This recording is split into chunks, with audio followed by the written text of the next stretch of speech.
Uma pergunta que eu queria fazer para vocês em relação aos temas, diretamente dos temas de saúde coletiva. O que a gente pode fazer, né, como professores, como pessoas que difundem conhecimento, né, para tornar os temas mais aprazíveis, né, para a gente realmente trazer o encantamento para o aluno em relação aos temas, de quais são os instrumentos que a gente pode usar, né, e como fazer para que o tema fique mais aprazível.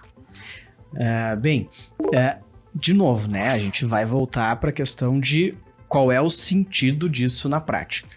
Então a gente vai ter que fazer o sentido.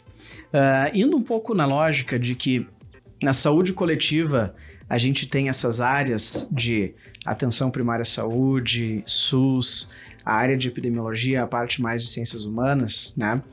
E a gente vai ter que entender um pouco dentro de cada área como que a gente vai aplicar.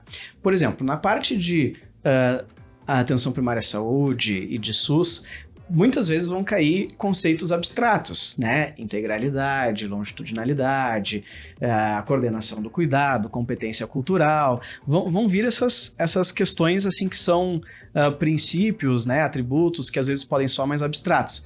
Mas a questão é a seguinte, mas se coloca no lugar da pessoa que está lá atendendo, né? Como é que foi no seu estágio?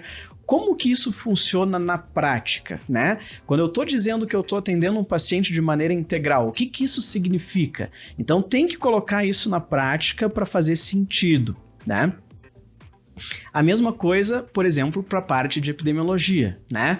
O que adianta eu estudar estudos epidemiológicos, né?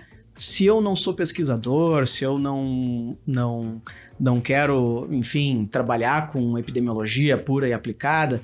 Não, mas olha só, mas pensa o seguinte, epidemiologia é um método de descobrir como as coisas na medicina funcionam, né? Então, a pandemia deixou isso super escancarado, né? Então, por exemplo, precisa de vacina. Mas peraí, para fazer as vacinas tem que fazer ensaio clínico, né? Por que eu não posso usar um estudo de coorte para validar a eficácia de uma vacina? Por que eu preciso de um ensaio clínico? E aí vem aquela história de, não, mas olha só, é porque o ensaio clínico tem tais e tais características que fazem com que a vacina precise ser validada por esse método, né? Baita exemplo, né? Eu acho que isso trouxe, na verdade, para a população em geral, né? O conceito de medicina baseada em evidência. Nunca se falou tanto de epidemiologia, porque nessa época do Covid, todo mundo estava manjando de pesquisa científica.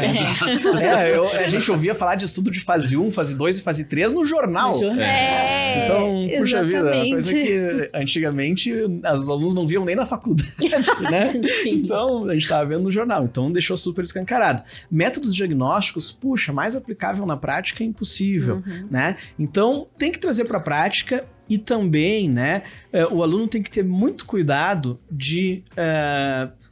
eu digo cuidado, né? Mas eu acho que tem que se esforçar para que não vire uma decoreba. Tem que entender o conceito. Se não for no conceito, vai atrás para entender o que é o conceito. Senão, se você decorar, primeiro, vai ficar chato e segundo, ainda corre o risco de esquecer, né? Então, é a sopa para ficar tudo ruim, né? Então, se você entender, primeiro, vai ficar mais legal e vai chegar na hora da prova, você vai fazer com muito mais tranquilidade. E ciências sociais e humanas na saúde ainda entra para um campo ainda mais abstrato. A gente chegou a ver questão agora cobrando antropologia. Antropologia, é verdade. Então, realmente, é a ideia, como a Thaís falou, né? Que a saúde coletiva, ela é multidisciplinar e quem sabe a gente possa falar ainda um dia até de trans e interdisciplinar, né? E aí a gente tem que começar a entender que para cuidar de gente não adianta saber de número, mas se entendendo também de cultura, de expressão, né? Porque tudo isso tem a ver com a forma como as pessoas vivem. E se eu tenho a capacidade melhor de juntar a medicina baseada em evidências, então eu tenho esse conhecimento técnico com uma competência cultural, eu vou ter mais um sucesso prático. Então, meu orientador sempre falava muito, né? A gente tem que ter o êxito técnico com a experiência de vida, com a sabedoria prática para ter, então, um sucesso prático no cuidado. E todo mundo quer cuidar bem do paciente, né? Acho que a gente faz medicina para cuidar das pessoas. Então, esse é mais uma aplicabilidade. Outra coisa, além da gente ver as coisas da saúde coletiva no dia a dia, é assim, tá estudando outra disciplina, não tá estudando saúde coletiva, mas tem um gancho, tenta dar uma sintetizada. Por exemplo, tá assistindo aula de sífilis lá contigo. Aí lembra, sífilis é uma doença de notificação. Então tenta sistematizar. Atendi uma gestante com sífilis, o que eu tenho que fazer? E já coloca naquele raciocínio, mesmo que você não deixe na caixa da saúde coletiva, que você vai notificar. E aí você vai trazendo mais vezes, porque pensar, por exemplo, naquela lista é de dar dor de estômago, né? Lógico que você tem que pegar, tem que ler, época de prova é uma outra vida. Mas se você conseguir aproveitando os ganchos do dia a dia para pensar um pouquinho mais o que tem a ver de saúde coletiva ali e implementar, aí cai na prova, você não vai abrir a caixinha da saúde coletiva que talvez tenha um fantasminha. Você vai abrir a caixinha da GO, que tava o Jader lá, você ficou feliz. E aí você vai lembrar que sífilis é de notificação. E aí, ainda dentro dessa área do que a Jane falou, né? Achei excelente exemplo, Jane. Mas, por exemplo, eu preciso notificar a sífilis. Primeira coisa, eu vou ter que perguntar, mas olha só. Mas pra quem que eu tenho que notificar, né? Por que que eu tenho que notificar? Por que eu tenho que notificar? Quem que vai ler a porcaria desse papel que eu tô preenchendo aqui há não sei quantos minutos, já errei, tive que preencher uma nova folha, né? Então, quem é que vai ler isso aqui? Por que que ela vai ler, né? Essa folha? Isso daqui vai ser engavetado e não vai ser feito nada mais com isso? Então, essas perguntas, assim, né? Que a gente pode ir fazendo no dia a dia, vão tornando as coisas muito mais interessantes, porque sim, existe alguém que vai ler essa folha, né? Existe, acreditam, né? Eu já tive contato com pessoas que trabalham nessas áreas, né? De vigilância epidemiológica, municipal, estadual, e as pessoas leem, vão atrás, fazem atendimento, fazem busca ativa, inclusive, desses casos, né? De vigilância. Existe um sistema unificado só para isso. Então, toda essa parte mais macro daquilo que a gente... Parece uma coisa... que pro dia a dia do médico, às vezes, é aquela chatice de ter que preencher a ficha de notificação compulsória. Mais uma burocracia. Mais uma burocracia, mas isso tem um significado muito mais amplo, né? E aí isso vai tornando um pouquinho mais interessante. E acho que ter curiosidade. Então, aproveita o estágio, pensando em quem tá no internato. Tô passando aqui, o que eu posso tirar disso? Não ficar focando só na especialidade que ele quer ter depois, né? Então, eu brincava na época do internato que, tô passando na cirúrgica, eu vou ser...